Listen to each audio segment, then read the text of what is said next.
智能推荐您走右侧第2车道。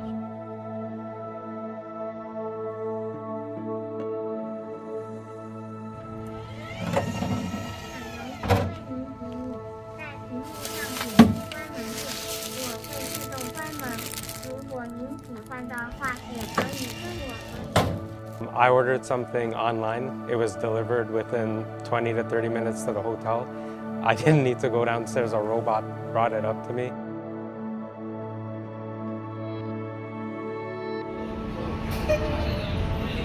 Success!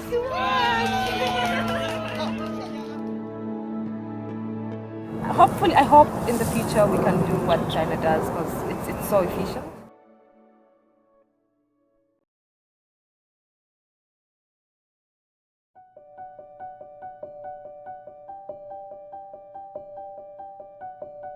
This is the first production line where we made the motherboard of the mobile phone. Actually, we can take a look of the whole production line from the front to the end.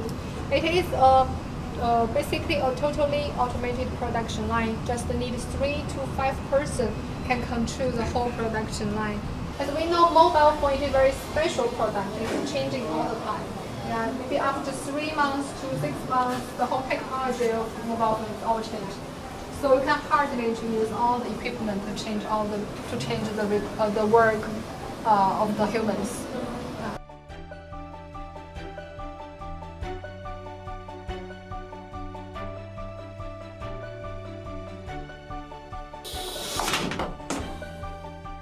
I knew companies test phones, but I just didn't know it was as much as that. I flinched every time that Renault 10 drops, you know, because I had the sound. I'm like, oh, what's going on in there? So I peep, I'm like, oh, this, and you know, and the number of times he drops it and then picks it up to just look and see has anything changed, has any performance changed here and there.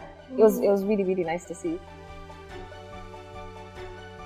You said 240? Yeah. Yes. So when you do 240, 10 minutes of charging, very quick. Yeah. Is there any battery concerns, or is it perfectly safe from your testing? Yeah, of course it is safe. Yeah.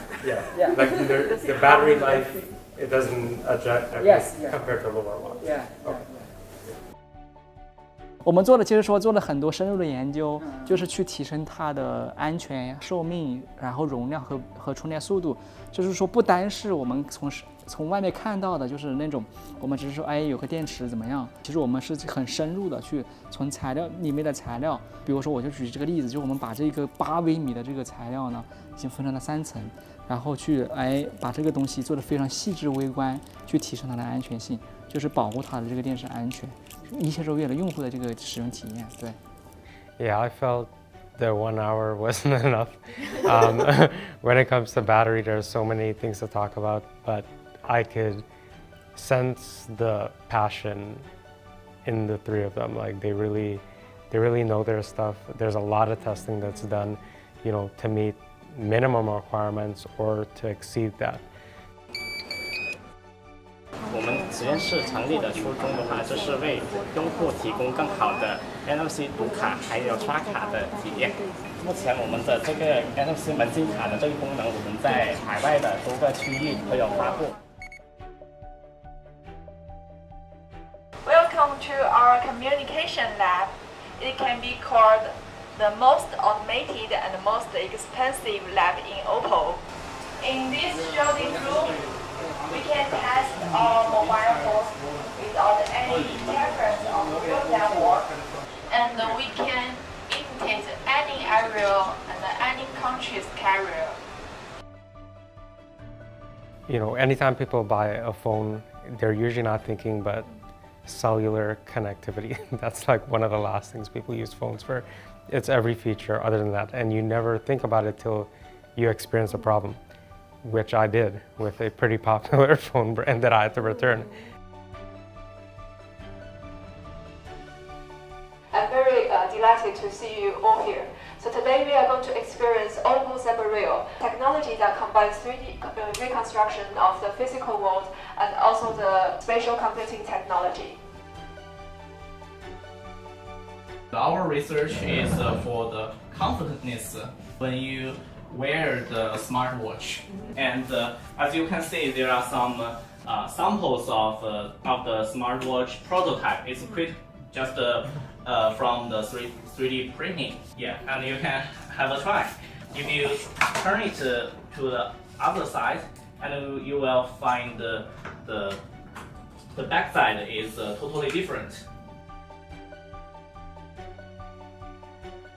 For some users who are not accustomed to wear a watch while sleeping, they can also guide their sleep health by the phone. This function is our industry first function, which shows our capability in this area. In a situation where we don't have enough healthcare professionals as well as facilities, hospitals are always overloaded, the people are always overworked, it would be great if we could offload some of this into people's homes so that if they could have a device at home and they can monitor their own health, that would be really a big step forward. 我们现在变得更好的状态，更多的就是把这个比如80分的摄像效果，可能不停的把它做81、82、83这样的一个变化。软件上的提升空间，它可能比你要收益要更大，对吧？就是比如说软件上的变化，可能可以给我整个影像带来从80分可能跳到85分甚至90分的这样的一个飞跃。我们希望能够今年就是相当于会把不同的 skin tone 影调的方向，然后把它做成一个统一的定量的标准。然后同时呢，我们可能会根据我们现在的算法能够智能去选择和定位，更多的是我们对于效果的要求和管理是不是能够做到相对的客观和可复现嘛。And in terms of software, we also do such kind of research like gesture research, smoothness research, information display research, and multi-sensory research. And I think it's important for companies to prioritize human-centered design, because eventually whatever tech everyone's making, you're making it for humans. So it's quite refreshing to see how much effort at OPPO goes into user research and all that. I think it's really, really important, and I love that there's that much attention given to it.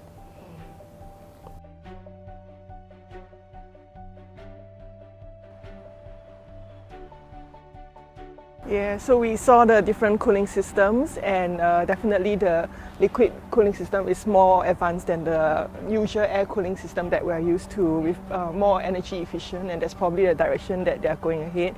And he was sharing that it's like a state of the art and very confidential because they're the first ones to be doing it. Hello everyone, welcome to the lab. So I'm the head of XR at OPPO. Our XR lab consists of several specialist sub-labs, for example optics lab and also this calibration lab. Here we are at this calibration lab. So all these labs together we are working towards a new and innovative user experiences using leveraging XR technologies. So by exploring different form factors, we've done all kinds of different form factors. We have gained significant knowledge and experience in the XR space, so that we are really committed to pushing forward the XR field, and also committed to creating beautiful products for the users. So this kind of AI engine sitting on an XR cloud is the way to go. So eventually I think this is sort of cloud computing combined with a small form factor XR class. That's really what we are envisioning for the future.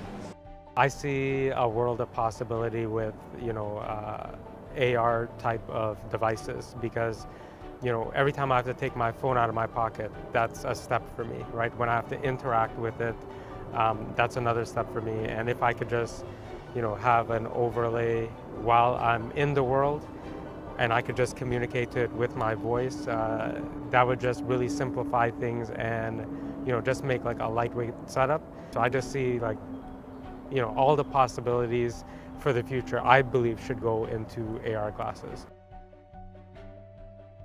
That's kind of things we do with the XR glasses, those people. So do the cancellation of the leakage and also do the spatial audio. So after we cancel out the leakage, then we do the same thing as we did on the speaker side for the spatial audio. I'm always half worried and half excited for the future. So we're not just waiting. We're expecting something happen in 3 to 5 years. It's going to come very fast. ID will never wait for me to be ready. So we went to a lot of universities, found a lot of professors. So most professor is actually working on the material side. They are actually very surprised to find out we are looking for them because they never use those material for speaker. We are not too worried about it. We think we know all the technologies. All those technologies are not mature. Everyone on the same starting line. We spend a lot of money every year on those kind of innovation research. For me, I think kindness is addressing the needs of the person, like others. Yeah, for example, I may think something is good, but if you don't think it's good and I do it for you, you will not appreciate it. That's not kindness, that's imposing what I feel is good for you. Kindness, I think, is if you perform an action, you don't just think about what performing that action means for you. That OPPO makes about 40 phones every year. I think affordability is you see, economic sustainability is a very important aspect, and affordability is important for so many people. So being able to see a company manufacture about 40 devices that cater to everyone's needs, for me translates into kindness, because it means that you actually understand that your audiences are different and you actually care to cater to all of them.